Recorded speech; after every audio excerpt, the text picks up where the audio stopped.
this city is probably not a city, it's this world influencing system of which 10 kings are going to rise. The Antichrist is in the midst of them. He's bullying a few of them, and they're going to come together under his leadership, and he's going to bring that whole thing down.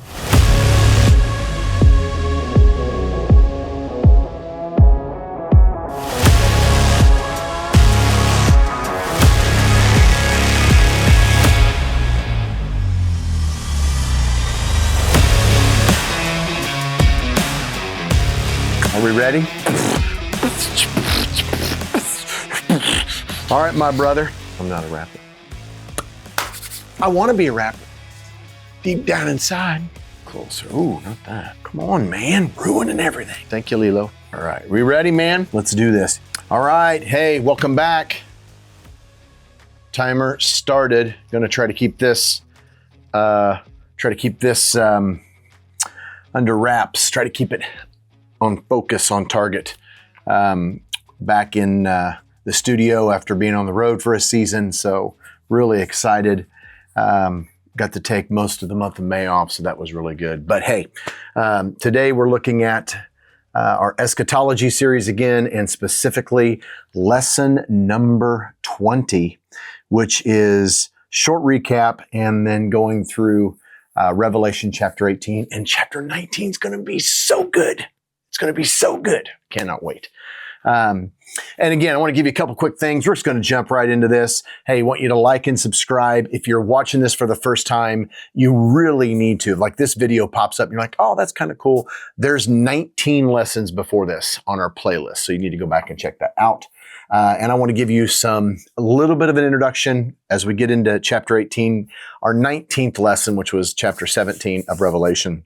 I probably did too long of an introduction, but really there's not much to talk about in chapters 17 and 18. Chapters, really chapter 6 through 16, they're really significant. There's a lot of things we can get a hold of. By the time you get to chapter 17 and 18, there's a lot of detailed description of stuff we just don't know yet. Here's some principles we have. Obviously, I'll give some notes here. This section is challenging for a very few specifics that we can count on. And the reason we say that is that prophecy was never given so that we would know when something would happen. Prophecy was given so that when it happened, we would say, oh, it happened. Okay. That was like the virgin will be with child. Like, that was so obscure that even the leaders of Israel during Jesus' day, really, you're really hard pressed to say they recognize that as prophecy. There was no talk like, oh, we're just going to look for a virgin. That's what child. Like, that was recognized as prophetic after the Messiah was born. It's like, oh, they saw that prophecy and then it was fulfilled before their eyes. So that's a lot of what's going on in Revelation. All the specifics we're going to look at in chapters 17 and 18. And of course, we're in chapter 18 now. We'll give a little bit of a recap of chapter 17. But these specifics of like the 10 kings and the great prostitute in the city and what is actually that city? Is it really a city, or is it kind of like the capital of a world system? We just don't know. And there's a lot of people out there that make these kind of wild accusations and claims, on what this stuff means. And I just think that's dangerous, and we do not do that on this channel. What we will do, and what we have a pattern of doing, is we take this stuff and look at it, take all the material, all the content in chapters 17 and 18, and we look at it in context. So let's jump into this. Really, I want to begin when we're looking at Revelation. I haven't mentioned this in a while. It's really chapters 6 through really up through the end of chapter 18 is a picture of Daniel's 70th week, which I want to run over really quickly. If you have your Bibles, probably prop this up on the screen. We're going to go through a little bit of it, but we're not going to read through all of this. In fact, Leland, you can pop up really, if you want to, verses 24 and 27. Verse 24 and 27 of Daniel chapter 9. But you need to read from verse 20 down through verse 27 if you're studying this. And go back and watch our videos. and all the references and the content and the recommendations of what to study over Daniel. But in chapter 9, beginning at verse 20, there's the 77, which are 70 weeks of years that equal up to 490 years. And that's a time frame given for the people of Israel. And really the focus of this section comes down to the last 7. Verse 24 reads, 77s are decreed for your people and your whole city, and this is what will happen. And your people is Israel, and your holy hill is Jerusalem, which will be reestablished, and that has taken place in our lifetime. And so we're getting close to this fulfillment.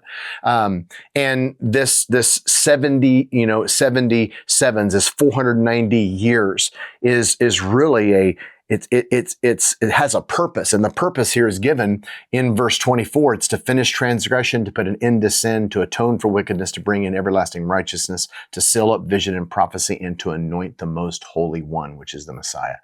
So when the angel comes to Daniel and says, listen, there's a time frame, there's prophetic timing for the people of Israel, and God is going to accomplish these things in this prophetic timing. And it was divided up in parts. And the last 7 begins, and it's really verses 26 and verse 27. I know we're going to have just a couple of these verses up here, but it says, after the 62 sevens, okay, the anointed one will be cut off and will have nothing. Okay, the Messiah will be killed. We know Jesus was crucified. The people of the ruler who will come, will destroy the city and the sanctuary, which is a reference to the Messiah and his linkage with Rome, the Rome of that day. So sometimes people call the Messiah that he's linked to a revived Roman Empire for that verse. This verse is that reason. Okay. I think, again, we'll see that if it happens later. But it says the end will come like a flood, war will continue until the end, and desolations have been decreed. He, this is the Antichrist, will confirm a covenant with many for 1/7. So that's the last 7 years of human history, which will be launched at the signing of a 7-year covenant. So when that covenant is signed, people always say, well, you don't know when the end's going to come. You're going to know, because the end is going to happen there's 7 years. Okay. There's 7 years. And it begins at a signing of a covenant with the many, which means probably have to do with Israel, but it would be with the many, which is people of the earth. There's going to be this covenant, a 7-year covenant in relationship to Israel. And again, we're going to know it when we see it. When that happens, when the signing of that covenant begins, there's 7 years. Okay, that's what it says. He will confirm a covenant with the many for 1/7. In the middle of the 7, so that's a reference to 3.5 years. Okay, there's going to be 3.5 years, and then there's going to be in the middle of it, there's going to be another 3.5 years. He's going to do this. He will put an end to sacrifice and offering, which is he's going to betray that covenant with Israel, because the covenant, again, is made more than likely not with Israel, but about Israel with the many. And on a wing of the temple, he'll set up an abomination. It causes desolation until the end that is decreed is poured out on him. So there's a reference to a temple there. So got a lot of things that, if you've ever studied this, you're like, oh, I thought they said there's going to be a temple. And so all of that is in reference to these verses, okay, which have not yet come to fulfillment in our lifetime. So what we're looking at, why we're referencing Daniel, is that the last 7 years of human history, which is divided up into, 2 parts, 3.5 years and 3.5 years, because of what the Antichrist is doing. And specifically in the middle of the temple, he's going to do something. And it kind of makes a middle point. Those 7 years in the book of Revelation, beginning at chapter 6 and going all the way down through chapter 18, describe, the 7 years of what we call tribulation. Okay. And it is 3.5 years, which we would call the tribulation, which is the wrath and the kind of the all the stuff that the Antichrist is doing and the results in the world. And then the last 3.5 years is the time of wrath, which is judgment, which is the great tribulation. And, there's some middle events. So, if you were to kind of outline this, You have Daniel's 70 week, which is mentioned in Daniel chapter 9, verses 20 through 27. There's emphasis on verse 24 and 27, or 26 and 27. 24, 26, and 27. And then you have the 3.5 years that are mentioned at the beginning of part of verse 27. And then at the end of verse 27, you have the last 3.5 years reference, which we would call the Great Tribulation. When you get into the book of Revelation, what we've been kind of covering in this study is the first presentation of Daniel's 70th week is from chapter 6 through 11. Let me say it like this. You can go back and watch the videos, but from chapter 6 through 11, you have a run through. You have a description, kind of like a bird's eye view. It really feels like it's from the heavens of the 7 years of tribulation. And chapter 6 is the first 3.5 years. And if you read through chapter 6, it's all about what the Antichrist is producing on the earth. And there's these spiritual horses that are mentioned and all of that kind of, language. And so that's all through chapter 6. The first 3.5 years, we call that the tribulation. When you come into chapter 7, there's the sealing of the Jews. And then you have, in the first half of chapter 7, the last half of chapter 7, you have individuals that are taken out of the tribulation. That's literally the language that's used. And by the time you come to chapter 8, which is the last 3.5 years of the tribulation, from chapter 8 all the way down through chapter 11, the church, the saints, are not mentioned again. And all you have a reference to are those who are sealed, which are the Jews. Again, you can go back and watch that video.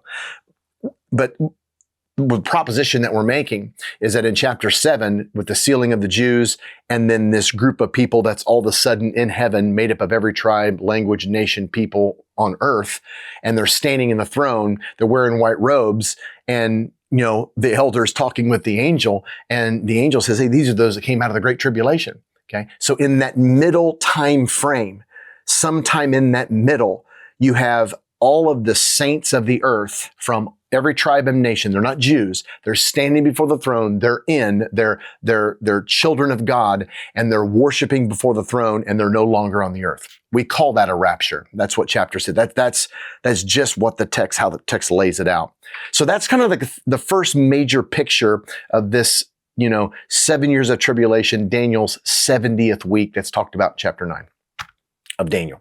Now, when you come into chapter 12, all the way through chapter essentially 19, but really chapter 18, you have the last 7 years of tribulation. Because in chapter 9, Jesus comes back and, hey, game over. So, but from chapter 12 through chapter 18, you have the Great Tribulation given again, but it's not from seemingly a bird's eye view, from like a heavenly view, because there's all of that first chapter 6 through 11, it's a lot of demons and scorpions and all of this kind of spiritual language as you're looking, and all the demonic, and that there's like a spiritual lens, like a bird's eye view, heavenly lens of what's going on when you in the tribulation, chapter 6 through 11. But when you get to chapters 12 through 18, it's less about a heavenly picture or a spiritual picture. It's what's going on the earth. And you've got a lot of detail, which makes it difficult. And you can get in trouble when you begin to go, oh, that's Russia, and there's the United States. You can't do that. You can't do that because it didn't say that.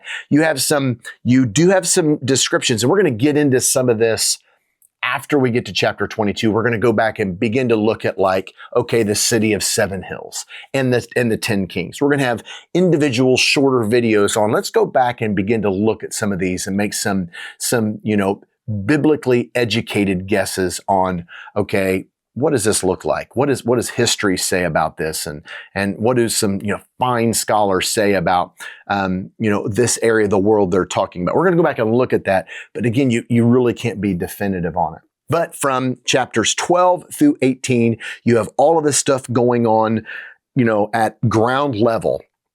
And you have both, again, just like in the first presentation of Daniel's 70th week, the 7 years of tribulation, you have that again, Daniel's 70th week, and, the 7 years of tribulation, with the tribulation and great tribulation, the two parts, they're just laid out, not from a bird's eye viewpoint, but a ground level.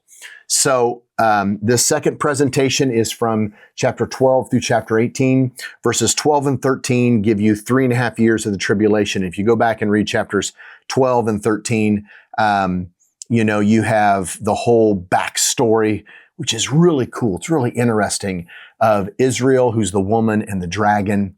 And then when you come into chapter 13, you have some of the main key players. But 12 and 13 is the first 3.5 years of the tribulation. And then again in chapter 14, you have the same thing. I mean, the beginning of chapter 14, you have the Lamb and the 144,000. It's the same kind of language that's used in chapter 7 with the Jesus and the Jews. It's a little bit different. And then you have the harvest of the earth beginning in verse 14. And I mean, from this point on, beginning in chapter 15, you don't find the church, which is astounding. I mean, there's all kinds of warnings in chapters 13 and 14 of, patient endurance with the saints. This is going to be tough for you. Starting in chapter 15, you don't have that anymore. Go through and read it. So this idea that there's no such thing as a rapture or whatever, I mean, there clearly is some event where all the children of God, after a period of time, somewhere around the 3.5 year mark of the wrath of the Antichrist and persecution and all this terrible martyrdom and all that kind of stuff happens, all the Christians on the earth are gone and they're in heaven. Whatever you want to call that, that's the picture that's given throughout Revelation twice. And of course, we know all the other references in, Thessalonians and such that Paul has given us. But these guys are now in heaven. And you're going to see here just in a few minutes, and we're going to reference what we looked at in the last lesson with chapter 17, and you're going to see it in chapter 19, that when Jesus comes back, those same children of God that, bam, are gone and poof, arrive in heaven, they come back with him, which is incredible. Once Jesus and his bride are reunited, they're never again separated, which is pretty astounding. Okay, so that's chapter 14, this sealing of the Jews in the rapture. And then verses 15 through 18 is the account at a ground level of the Great Tribulation and some of the horrible things that are taking place. So let's go through kind of another short overview. So that's basically, we're looking at Daniel's 70th week, and how that 70th week, which is the tribulation, 7 years of tribulation period, that's how it's described in Revelation. Daniel's 70th week is presented twice, chapters 6 through 11 and chapters 12 through 18. Chapter 6 through 11, bird's eye view, spiritual perspective. Chapters 12 through 18 is ground level, and we have a lot of earthly details given. Okay. We're in chapter 18, which, this is so neat. This is so good. In chapter 18 is actually commentary over the last few verses of chapter 17. So chapter 18 of Revelation is really commentary over the last few verses of chapter 17. And from chapters 13 through 18, that whole section, really, it's interesting because it's overlapping. Because remember, what we're looking at here is chapters 12 and 13 is that first 3.5 years. 14 is there's this miraculous event of Jesus and Jews and saints that are, the sickle and the earth is harvested and saints are gone. Okay, rapture kind of language. That's chapter 14. Chapters 15 through 18 is Great Tribulation.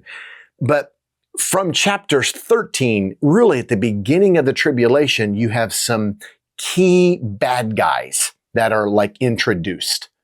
The beast in chapter 12.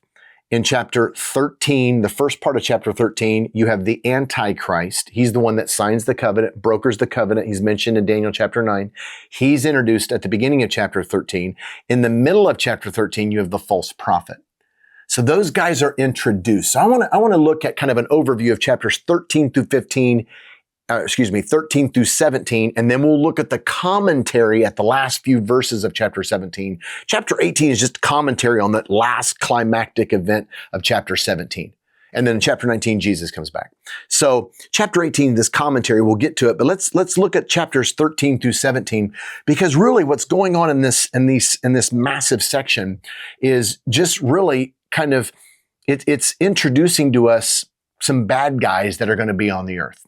The first one in chapter 13, as I said, verses 1 through 10, is the Antichrist. He's the beast that has come out of the sea.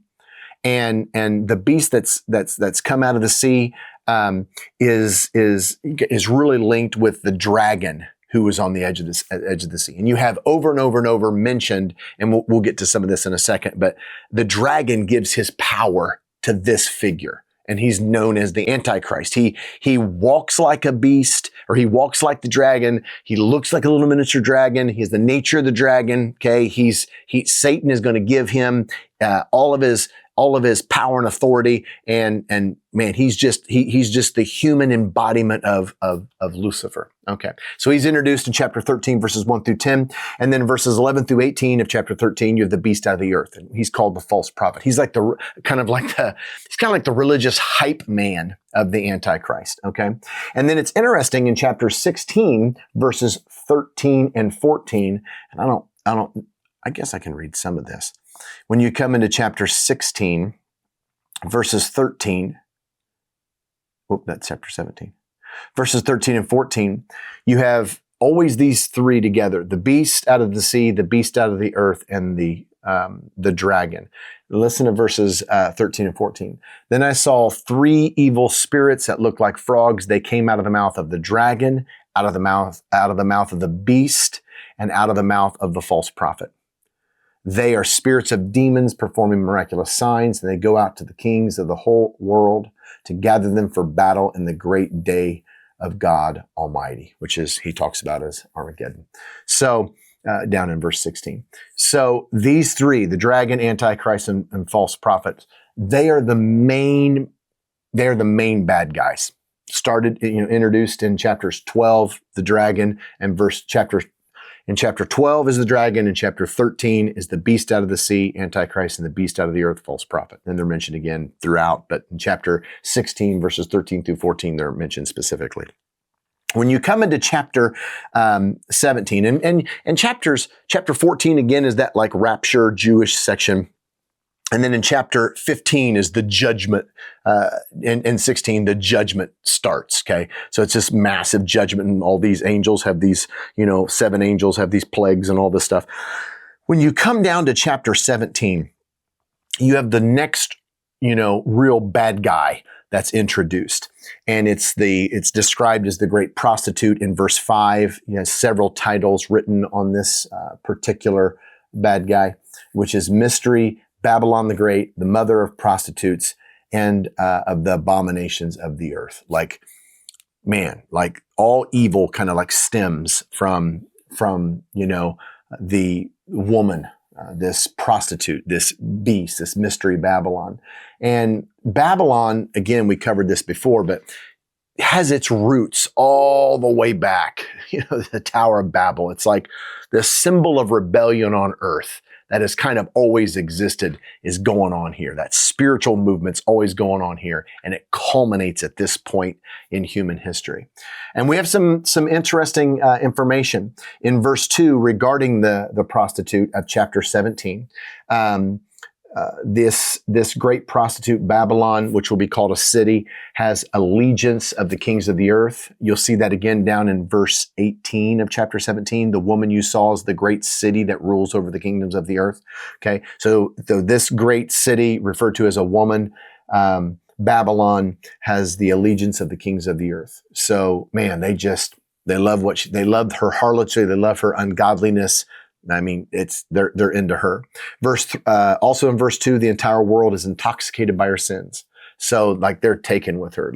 They're the symbol of ungodliness in an ungodly world. This, whatever you want to call it, I'm not convinced it's a city. Could it be a capital? Like today we watch, and again, I'm not saying this, but I'm just saying as an example, we're looking at this World Economic Forum where the leaders of the world, multiple nations come together to try to solve the world's problem. Could that be considered a city? Could they technically have a city where like that's, where all these world leaders meet and make decisions for the world. We live in a global community now. We all, everybody has nukes. And so you got to play nice and all this stuff and world treaties. And so is that what they're referring to as a city? It seems like it. That seems like the natural, that's the natural interpretation of this kind of a deal. The idea that it's just like one little city, and no, it's the ideas and the implementation of those ideas by a world system. Probably it would be a good definition of this city. Okay, verse 6 tells us of chapter 17, continuing, that this city system is responsible for Christian martyrs. I mean, the blood of the saints. So they're brutally aggressive. And then from verses 7 through 12, it gives us, and we're going to go through this. But from verses 7 through 12, you have an interesting relationship between this city and the Antichrist. They have an interesting relationship. And I don't know how much of that, we went through this in the last video, but so we're not going to go through all of this. But there's kings that are introduced here. There's hatred towards the city. By the time you come down to verse 13, we know that 10 kings, okay, so you have this world. And that's why it's hard to call it a city. It's almost like you have this world governing system. And out of that system, as a main voice of that governing system, is this Antichrist guy.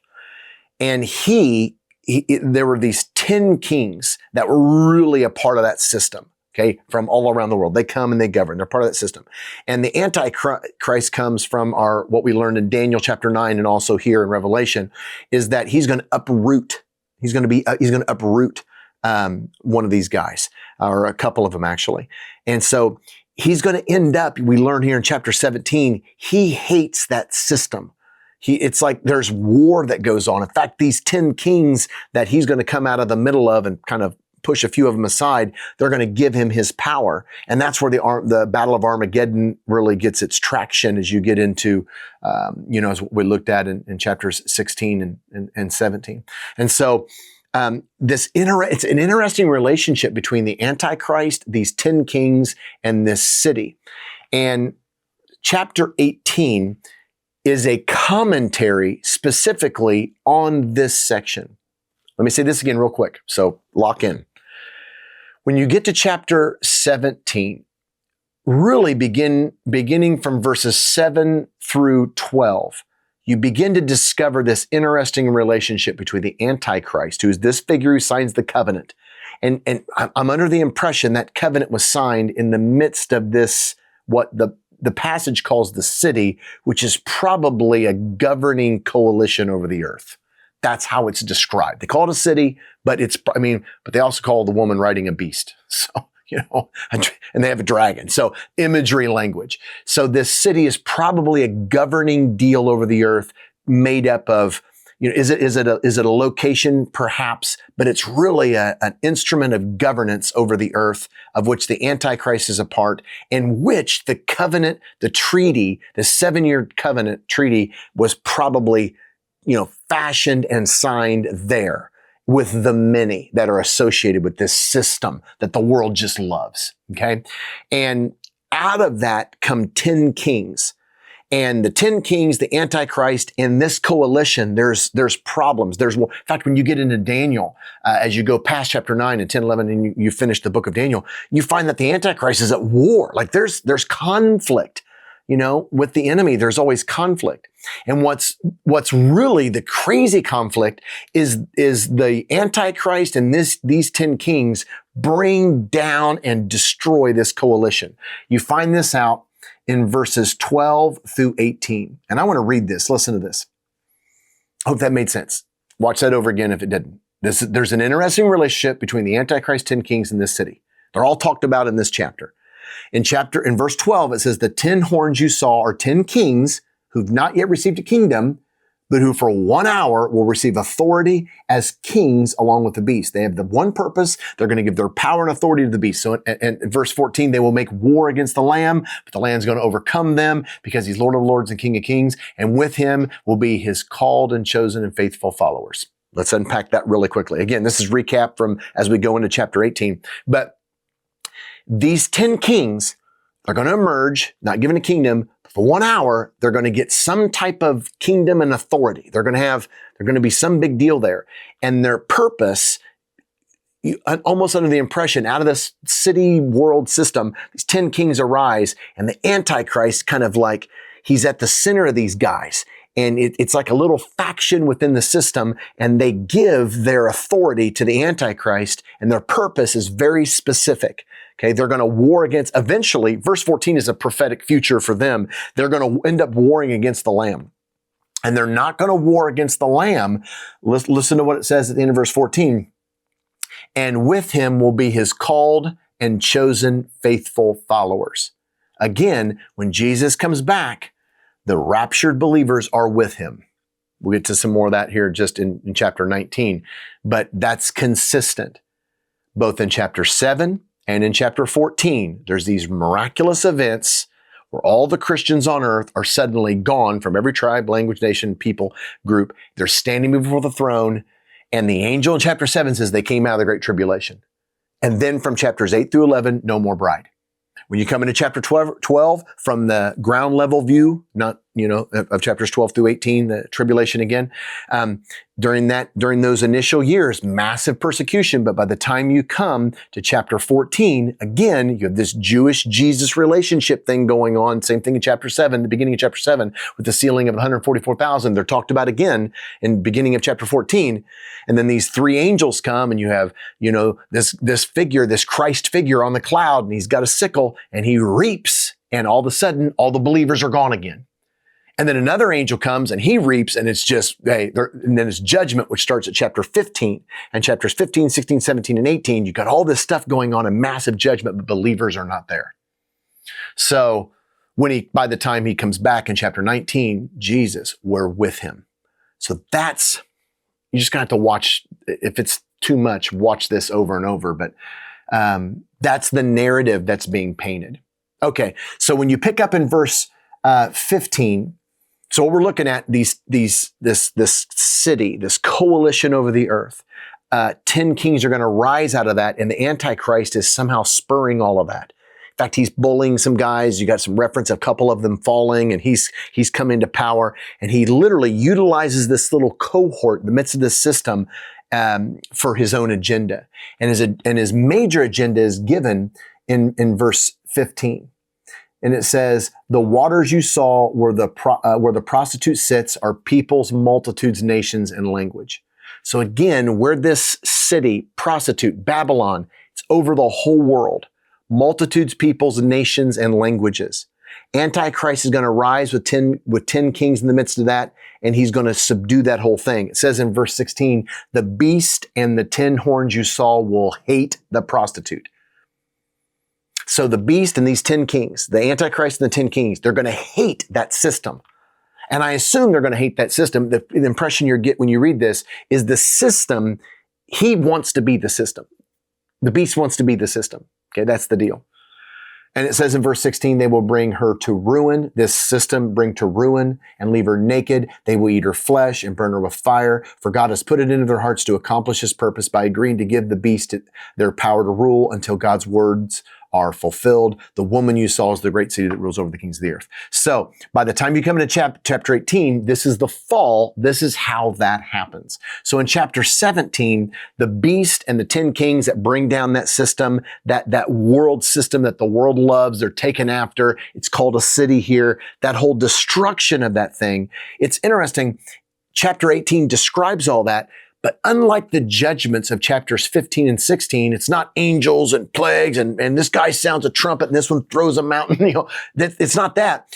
It's like the judgment of God is the Antichrist and the whole world. It implodes and crumbles on itself. It's like sin in its essence destroys itself. And so when you begin in chapter 18, let's just blow through this because chapter 18 is real quick. It says, Verse 2 gives us the city's spiritual condition. It says she's become a home for demons and a haunt for every evil spirit and a haunt for every unclean and detestable bird. And bird is metaphorical language. You can go back and look at that in the Old Testament. We may look at that in a future video, but there's certain kinds of animals that represent demonic beings and unclean spirits and those kind of things. Verse 2 is the spiritual condition. Verse 3 is the city's influence over the world. And it mentions in verse 3, all the nations, kings of the earth, and merchants of the earth. So this is a worldwide system that's coming down. Nations, kings, merchants of the earth. This is not just a city out there in the desert somewhere. Oh, no. This is that world system that's coming down. Verse 4 is an interesting verse because in verse 4, there's a heralding of my people. Come out of her, my people, so that you will not share in her sins, so that you will not receive any of her plagues. My people is from the word laos, used 133 times, I believe it is, in the New Testament. And it's a reference to like a people group, where Jesus is talking to many peoples and all the people were healed or all the people heard his message. It's like a specific group of people. The my people here it's not alluding to saints, especially in light of this context. It's like, listen, all those who are not in support of this system. And it's like this call, like up to the very end. If you remember in chapter 9 specifically, but all the way really up through chapter 11, the people of the world are given, time and time up to the very, very end to respond in repentance. They're called to repent. And this is about to go down, and there's this declaration, you don't have to go down with this city. This thing is going to implode. Come out. If you want to belong to me. I believe that's what verse 4 is talking about. So there's this really interesting, those who've not bought into the Babylon system, Babylon's ways. And then verses 5 through 8 give us a detailed judgment. And it's just very decisive. And then verses 9 through 19 is this long section. So get this, verses 9 through 19 and 20 through 24, 2 sections. 9 through 19 is the world like brokenhearted over this city system falling. And then verses 20 through 24 is heaven going, woo, it's fallen. Okay.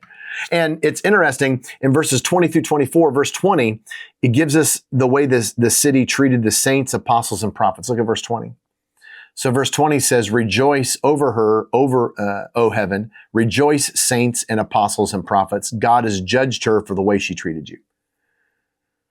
So this is the judgment is coming because of these particular things. Verse 23, it was the corruption of the world's businessmen. That's such an interesting set. It's verse 23. Listen to this. The voice of bridegroom and bride will never be heard in you again. Your merchants were the world's great men. I really believe in this city, as it's called, but this system of like the world, like when you look at like today's modern economic forum, that's them, but when you look at the world forum, dude, you have Leonardo DiCaprio there, you got these movie stars that are there, you got Bill Gates there, these businessmen, you got these great movers and entrepreneurs and men of tremendous platform that are present. Not that that's a system, could be, but this city is probably not a city. It's this world influencing system of which 10 kings are going to rise. The Antichrist is in the midst of them. He's bullying a few of them. And they're going to come together under his leadership, and he's going to bring that whole thing down. And the world's going to weep. And God's going to use the Antichrist and those 10 kings for that purpose. It's really fascinating. But that system is made up of the world's great men. Again, chapter 18 is a commentary of the great prostitute coming down. In fact, again, this section is entitled, beginning of chapter 18 is entitled, The Fall of Babylon. And so literally Babylon is made up of these great world men, merchants, leaders, entrepreneurs. And then it's interesting also in verse 23, you have a reference to magic spells, which is the Greek word pharmakia or pharmacopoeia, which is magic spells is drug use. And witchcraft is magic spells. Witchcraft is another way it's translated, is associated with that. So by your witchcraft, by your drug abuse, by your utilization of drug use, okay, and witchcraft and magic and all of that, all the nations were led astray. So there's going to be something with the pharmaceutical, meeting needs instead of God in the midst of that, which is not hard to believe in light of our world today. And then the last is verse 24, the blood of the prophets, saints, and basically all murder and death. Listen to what it says in verse 24. In her was found the blood of prophets and of the saints and of all who have been killed on the earth. Like this city is coming down is not just, the whole persecution of the children of God in the first 3.5 years. Like this system is the one that did it. This system is the one that did it. It's this world system where all the kings of the earth come together and say, and it's almost like chapter 17. If I were to overview just at the end here, we're 40 minutes. So if I were to overview essentially because we had the bird's eye spiritual perspective, chapter 6 through 11 of the Great Tribulation, Daniel's 70th week, 3.5 years, chapter 6, the last 3.5 years from chapters 8 through 11 with this chapter 7, sealing of the Jews and rapture. If you want to look at it that way, it's how I see it. From that's the heavenly, a lot of spiritual perspective, all this kind of, these prophets coming on the scene from of old, the two prophets and fire coming out of their mouths. And you got all this kind of, scorpions and Abaddon, who's this, out of the beast. And you got all this crazy stuff going on, chapter 6 through 11, bird's eye view. But when you come into chapters 12, all the way through chapter 18, it's ground level. So he begins in chapter 12, introducing the dragon, which is Lucifer, who has been trying to prevent the Messiah coming and fulfilling Genesis chapter 3, looking at Lucifer, what's going to come out of her body, her seed's going to crush your head. And so he's tried to prevent that all along from the very beginning. We've watched that happen over and over through this series. And so chapter 12 is that ground level where you begin to see some of that.